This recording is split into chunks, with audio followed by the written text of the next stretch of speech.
সকালে। হ্যাঁ হ্যাঁ।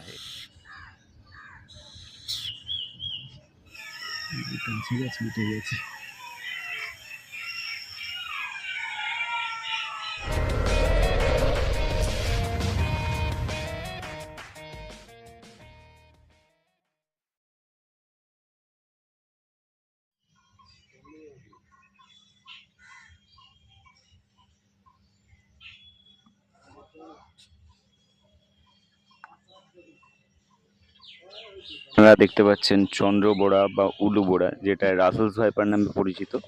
সেই বিষধর সাপ, ইন্ডিয়ার যে বিগ ফোর ফ্যাক্টর রয়েছে তার মধ্যে একটা সাপ এই রাসেলস ভাইপার।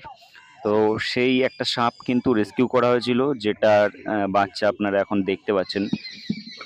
তো আমরা সবাই জানি যে সাপ সাধারণত ডিম দেয়, বাচ্চা দেয় না, কিন্তু এই ধরনের ভাইপার পরিবারভুক্ত যেসব সাপগুলো রয়েছে চন্দ্রবোড়ার মতো, সেই সব সাপেরা কিন্তু সরাসরি বাচ্চার জন্ম দেয়। চন্দ্রবোড়া সাপ বাচ্চার জন্ম দেয় আমরা বিভিন্ন সময়ে দেখে থাকি। তো এখানে আপনারা মা সাপটিকেও দেখতে পাচ্ছেন, এবং যে 36টা বা 38টা মতন বাচ্চা হয়েছে সেগুলোকেও দেখতে পাচ্ছেন। আলাদা করে রাখা হয়েছে আলাদা পাত্রে, কারণ না হলে অনেক সময় চাপা পড়ে কিছু সাপ মারা যায়। তো এই চন্দ্রবোড়া সাপ কিন্তু মোটামুটি 20 থেকে 40টা পর্যন্ত বাচ্চা দেওয়ার রেকর্ড আছে, কিছু কিছু সময় 60টা, 65টা, আর 75টা পর্যন্ত হায়েস্ট রেকর্ড রয়েছে এদের বাচ্চা দেওয়ার। ফার্স্ট খোলস এর চেঞ্জ হচ্ছে এটার। অনেকগুলোর খোলস উঠে গেছে, দুই একটার আছে কিন্তু গায়ে। তো আপনাদের অনেকের মনে হতে পারে যে এত সংখ্যক চন্দ্রবোড়া সাপের বাচ্চা যদি পরিবেশে ছাড়া হয় সাপের সংখ্যা বাড়তে পারে। এমনটি নয়, বাস্তুতন্ত্রের সঙ্গে কিন্তু এদের সংখ্যাও কিন্তু নিয়ন্ত্রিত হয়। হ্যাঁ, ছোট ব্যাঙের বাচ্চা এই সবগুলো। এই যে যে জলটা দেওয়া হয়েছে, এই যে খোলস, ফার্স্ট খোলস পাল্টাচ্ছে, মানে এইটা সহজে উঠে যাবে ফার্স্ট খোলসটা। এই যে খোলস দেখতে পাচ্ছ না, ভাসছে সব। হুম হুম হুম।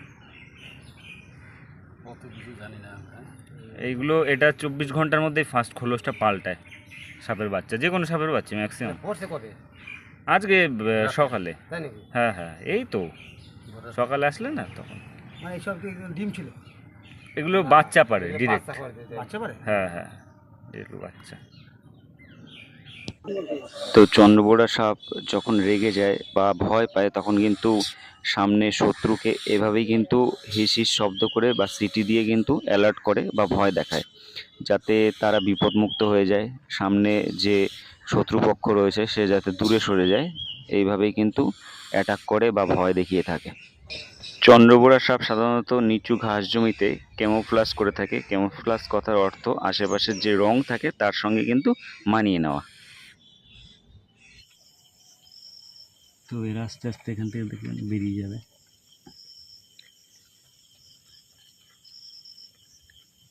চলে যাচ্ছে আস্তে আস্তে, ছড়িয়ে যাচ্ছে। তো আমরা সাপগুলোকে আবার প্রাকৃতিক পরিবেশে ফিরিয়ে দিচ্ছি।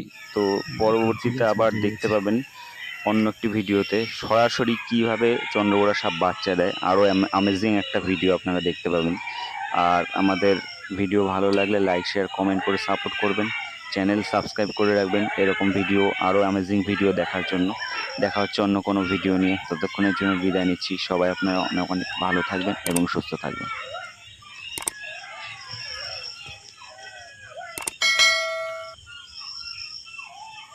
আস্তে আস্তে, আমি লাইট মারি।